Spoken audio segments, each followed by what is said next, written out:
Hoy sin duda hablamos del mago que cambió la historia.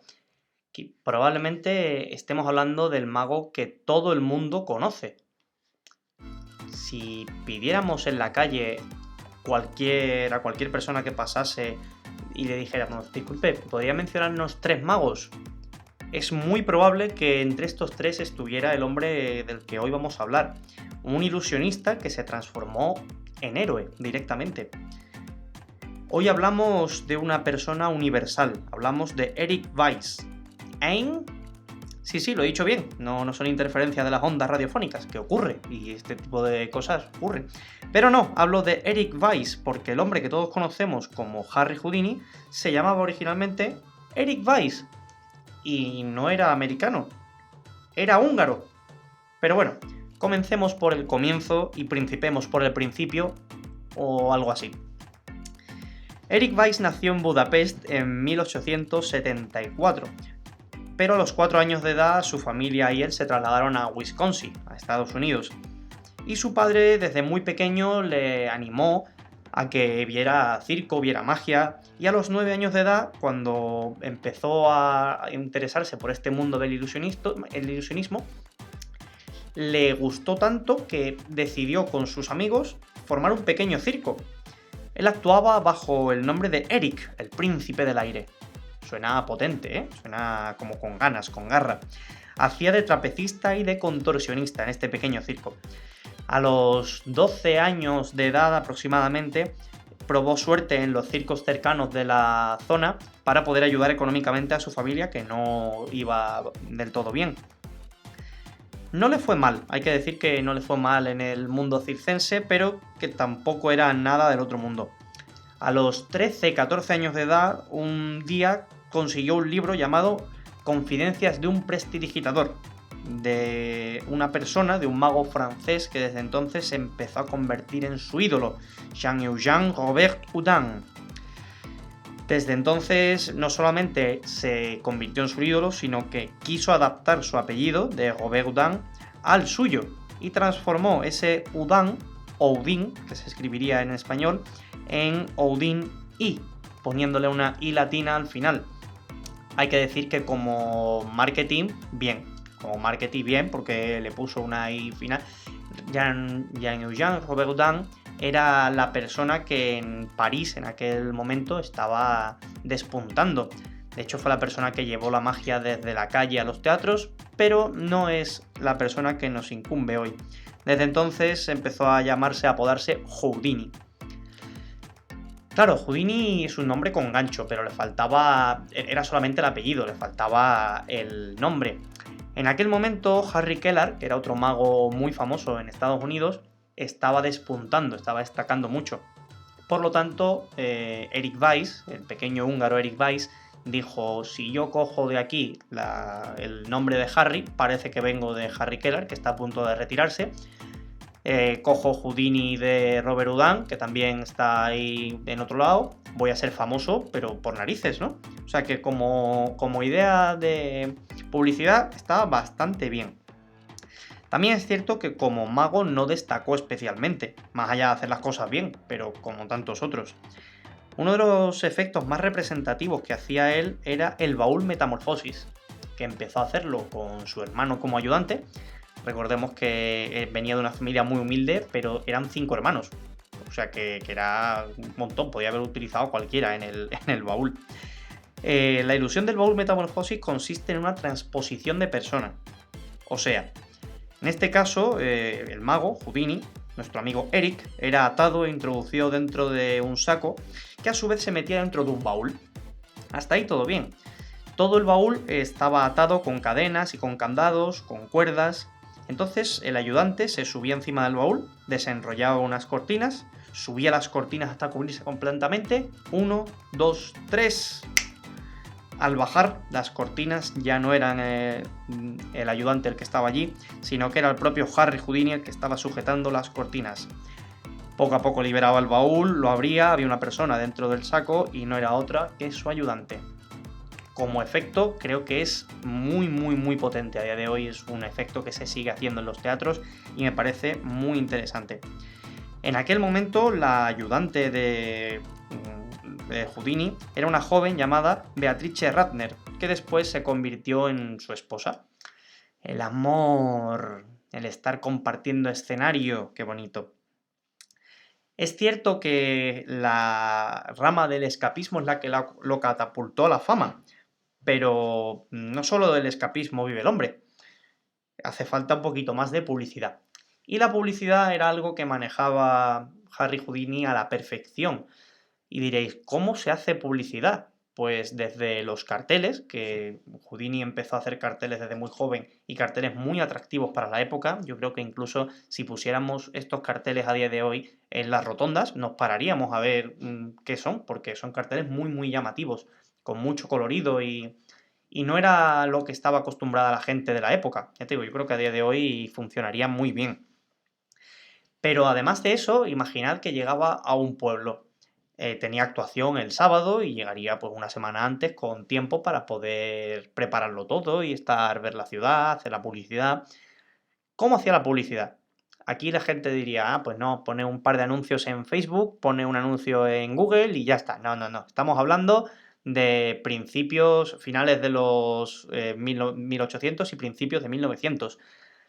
Este hombre, como el escapismo lo dominaba también, se colgaba en medio de una grúa con una camisa de fuerza en lo alto de pues, un campanario o pedía una grúa y arremolinaba a toda la gente a su alrededor, probablemente todo el pueblo, y hacía un número de escapismo. Era muy común verlo salir de la camisa de fuerza.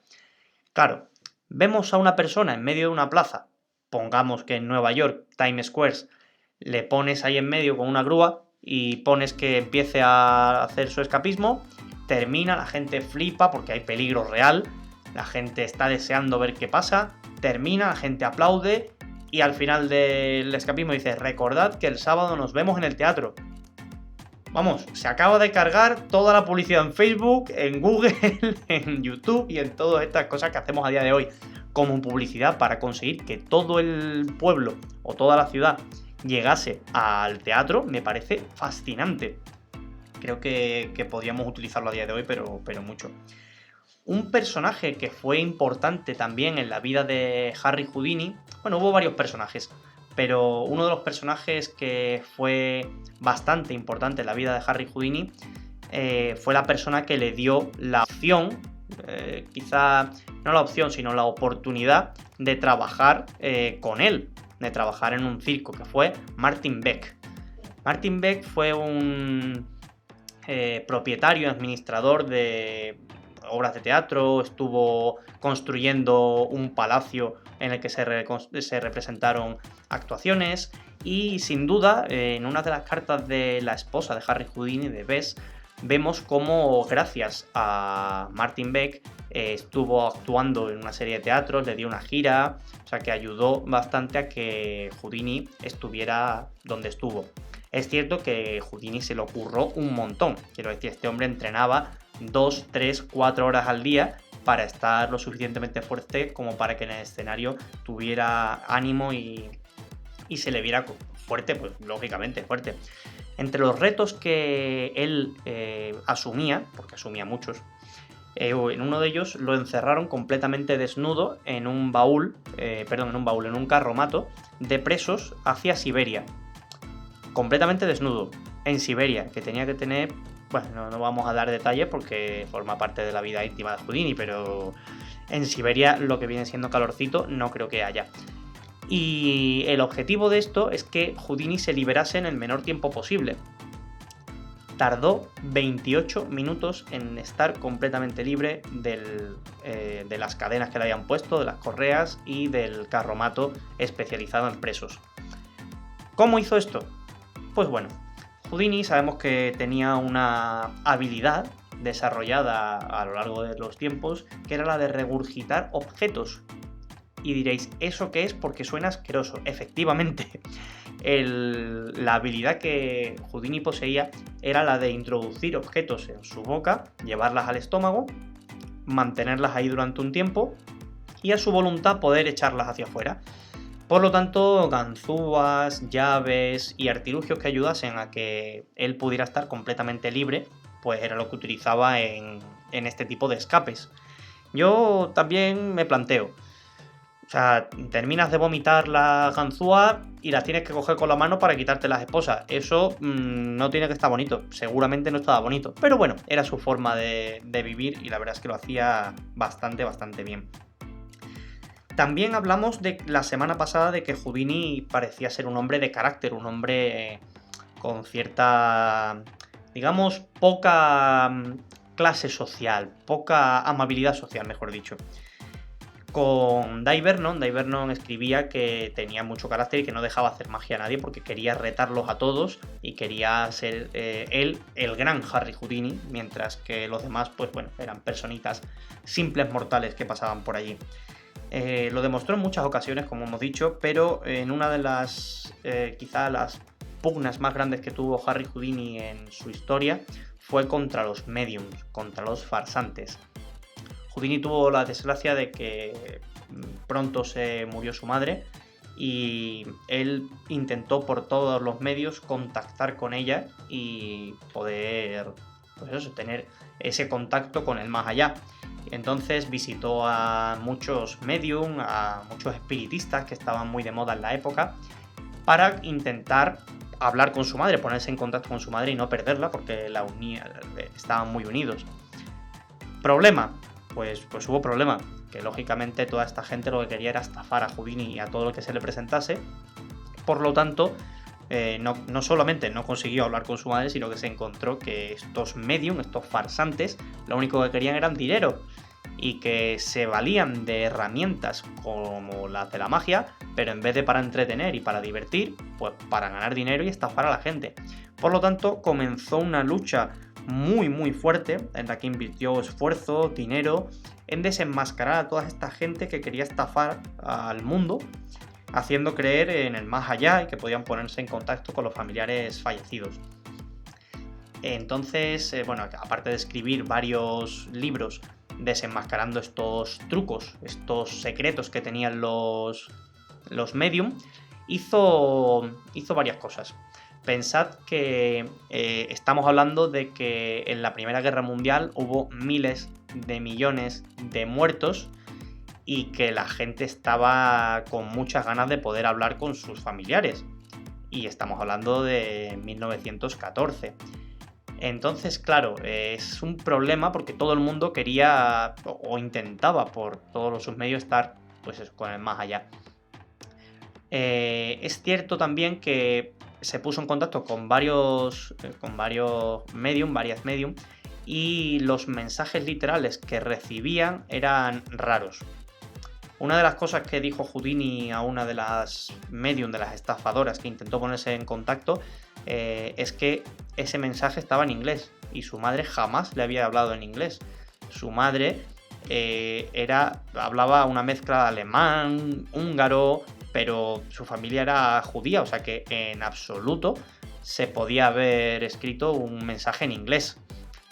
Una de las cosas que aparece en una de las series españolas, que es El Ministerio del Tiempo, y os digo que esto no sé si es real o no, pero cinematográficamente es muy interesante, es que se ponen a hablar con Houdini, aparece Houdini en la serie, y Houdini intenta contactar con su madre. El problema, pues lo de siempre, una medium que intenta ponerse en contacto, si estás entre nosotros manifiéstate, y lógicamente pues le intenta colar algo y le dice, ¿qué está diciendo mi madre? La medium dice, Harry, te quiero mucho, y él montó en cólera y le dijo que era una estafadora, que era todo mentira y que tenía muy poca vergüenza. Y la medium le preguntó, bueno, ¿y cómo lo sabes? Le dijo Houdini, porque mi madre nunca me llamó Harry. Porque se llamaba Eric Weiss, que era húngaro. Entonces, bueno, esa cruzada que tuvo durante muchísimo tiempo contra los espiritistas fue increíble. Hay que decir que Arthur Conan Doyle, el creador de Sherlock Holmes, era muy amigo de Harry Houdini. Pero Conan Doyle era un creyente ferviente del mundo paranormal, del mundo espiritual, y Houdini estaba muy enfadado con este rollo. El escritor estaba convencido de que las habilidades de Houdini eran completamente verdaderas, que eran paranormales y no eran trucos. como debería haber sido. Houdini creía que Houdini era capaz de desmaterializarse y materializarse en otro sitio, cosa que no fue así en absoluto. Pero no solamente discutía con Conan Doyle de este tema, sino que en un momento la esposa de Conan Doyle dijo ser medium y, claro, intentó también ponerse en contacto con la madre de Harry Houdini. Y en ese momento, pues Houdini decidió que se acabó Conan Doyle, que se acabó Sherlock Holmes y que adiós muy buenas, porque le estaban estafando y se sentía dolido. Cosa que entiendo. Houdini hizo mucho por la magia a día de hoy, porque después de un siglo, pensemos que Houdini murió el 31 de octubre de 1926, casi ha pasado un siglo de su muerte, sigue siendo uno de los magos más representativos a día de hoy. ¿Cómo ha conseguido eso? Pues supongo que la publicidad y el peligro. El peligro que sufría en los espectáculos y por supuesto que después se incrementó y se hizo muy enorme, muy grande con el efecto cometa. O sea, la gente después hablaba mucho más de Houdini de lo que de verdad había hecho. Vemos como su final fue por chulo. En las películas aparece y nos representan que Houdini terminó sus días como un héroe en un escenario y no fue realmente así. Es cierto que en una actuación pues le dio un golpe bastante gordo, pero no murió allí, no estaba en ese punto de ¡oh, Dios mío! Me voy a morir aquí en medio del escenario. No fue así. Houdini retaba a la gente incluso con su fuerza y decía ser una persona lo suficientemente fuerte como para que si le daban un golpe en los abdominales no sufriera ningún tipo de daño. Hasta que un día hizo eso en un local por la noche con personas que probablemente fueran más bebidas de la cuenta y que pues ocurrió lo que tenía que ocurrir. Antes de que Houdini estuviera preparado 100% con los abdominales fuertes, un joven de allí, boxeador, le golpeó cerca del apéndice.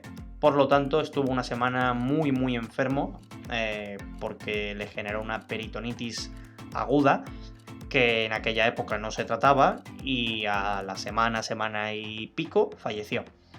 Falleció el día 31 de octubre. ¿Os suena esta fecha? Es Halloween. Es muy espeluznante saber que a día de hoy todavía muchos magos, muchos espiritistas le ponen una velita especial el 31 de octubre a Harry Houdini y ocurren cosas misteriosas.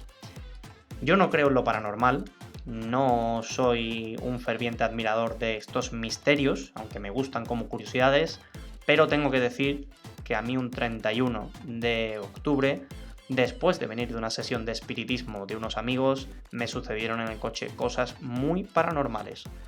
Pero eso lo dejaremos para otra historia.